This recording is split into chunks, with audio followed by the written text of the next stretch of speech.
हर हर महादेव। जसं मी काल तुम्हाला सांगितलं तर आज सुरुवातच आपण जी करणार आहोत ती झोडग्यापासून करणार आहोत। आपल्याला जे दिसतंय हे हेमाडपंथी मंदिर आहे। या मंदिराचं नाव माणकेश्वर महादेव मंदिर असून हे यादवकालीन मंदिर आहे। यादवांचा जो अधिपती होता हेमाद्री पंडित त्याच्या संकल्पनेतून हे मंदिर या मंदिराची निर्मिती झालेली आहे। आपण हे जे बघत आहात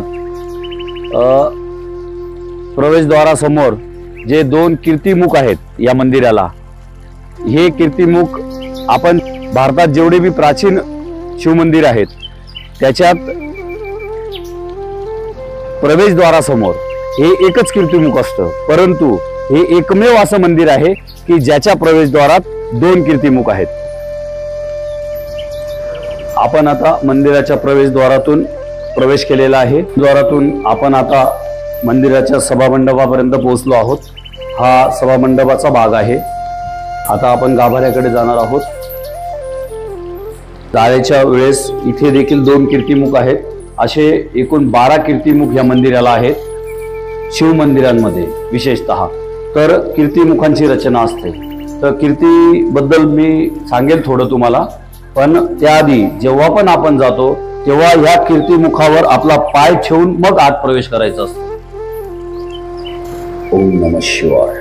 बघत आहात हे शिवलिंग हे 12व्या शतकातलं आहे, म्हणजे अतिप्राचीन हे शिवलिंग आहे आणि सध्या हे आर्किओलॉजी डिपार्टमेंटच्या ताब्यात आहे। हे मंदिर कीर्ती हा एक राक्षस होता आणि भगवान शंकराचा त्याला अंश मानलं जायचं। ज्यावेळेस पृथ्वीवर दानवांचं साम्राज्य वाढलं तेव्हा सर्व देवगण महादेवाला शरण गेले आणि महादेवाला विनंती केली की आम्हाला यांच्यापासून वाचवा किंवा पृथ्वीचं संरक्षण करा। त्यावेळेस कीर्तीचा जन्म झाला। कीर्तीला आपण भस्मासूर सुद्धा म्हणू शकतो।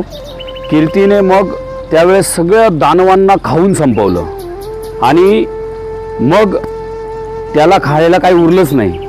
मग शेवटी त्याने त्याचं शरीर खाऊन टाकलं, म्हणून फक्त मुख उरलं। मग भगवान शंकराने त्याला आपल्या मंदिरात स्थान दिलं। म्हणजे ज्या वेळेस आपण मंदिरात प्रवेश करतो त्यावेळेस त्या मुखाची स्थापना करण्यात आली। आजचा जर आपण अर्थ लावायचा झाला तर तो असा आहे की ज्या वेळेस आपण मंदिरात जातो त्यावेळेस आपल्या मनातला क्रोध, मद, मत्सर, काम ही भावना त्या मुखावर आपण पाय दिल्यानंतर तो खातो आणि आपण निर्मळ अंतकरणाने दर्शनाला जातो, असा त्याचा अर्थ होतो। आता मंदिराच्या मागच्या बाजूला आहोत। जी आपल्याला डिझाईन दिसते ही पूर्णपणे दगडात आहे। म्हणजे हे जे बांधकाम झालेलं आहे याच्यात कुठल्याही प्रकारचा सिमेंट चुन्याचा वापर केला गेलेला नाहीये। एकावर एक दगड ठेवून अशी ही रचना केली गेलेली आहे। आपल्याला हे जे छोटे छोटे कळस दिसत आहेत याला उरुशिंगे असे म्हणतात।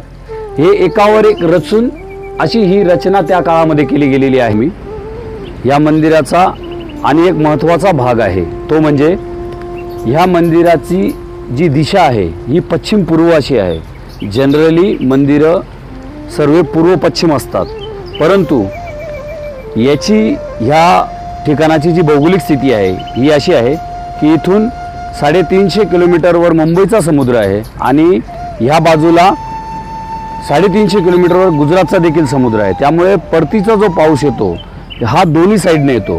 त्यामुळे मंदिराची जी डिझाईन आहे, प्रामुख्याने जी बॅक साईडला बारीक डिझाईन आहे ती खराब होऊ नये त्यासाठी ह्या मंदिराची जी रचना आहे ही पश्चिम पूर्व अशी केली गेलेली आहे। या गावाचा इतिहास सांगतो थोडक्यात। ह्या गावाची जी निर्मिती आहे ही ह्या मंदिरापासून किंवा ह्या डोंगरापासून दक्षिणेला साधारण 2-3 किलोमीटर होती, परंतु तिथं सारख्या नैसर्गिक आपत्त्या यायच्या। त्यामुळे त्या काळच्या लोकांनी ठरवलं आणि गाव परत तिथून उठून उत्तरेला बसवलं। परंतु उत्तरेला देखील फार अडचणी येत असल्या कारणाने ज्यावेळेस येथे हा जो डोंगर आपण बघत आहात त्याच्यावर पांढरसं एक छोटं मंदिर दिसतंय ते झोटिंग महाराजांचं आहे। त्यावेळेस नाथपंथी झोटिंग महाराज हे इथं त्यांचा रहिवास होता आणि त्यामुळे गावातील त्या काळातली मंडळी येऊन झोटिंग महाराजांना शरण गेली व त्यांना साकडे घातले की आता आमच्या या नैसर्गिक आपत्तीपासून तुम्ही आम्हाला वाचवा। मग महाराजांनी सगळ्यांना सांगितलं की तुम्ही माणकेश्वर भगवंताला शरण जा आणि तुम्ही इथे आदिवास करा। त्यानंतर झोडगे गावातले लोक इथं येऊन वास्तव्याला राहिले। तेव्हापासून सगळ्या अडचणी दूर झाल्या। त्यामुळे झोडगे हे गाव ह्या माणकेश्वर भगवंताच्या चरणी आहे असं म्हणायला हरकत नाही। तेव्हापासून झोडगे गाव हे कायमस्वरूपी इथं स्थित झालेलं आहे आणि झोटिंग महाराजांचंच नाव द्यावं अशा अनुषंगाने त्या काळच्या लोकांनी ठरवलं आणि झोटिंगचा अपभ्रंश करून झोडगे असे नाव देण्यात आले।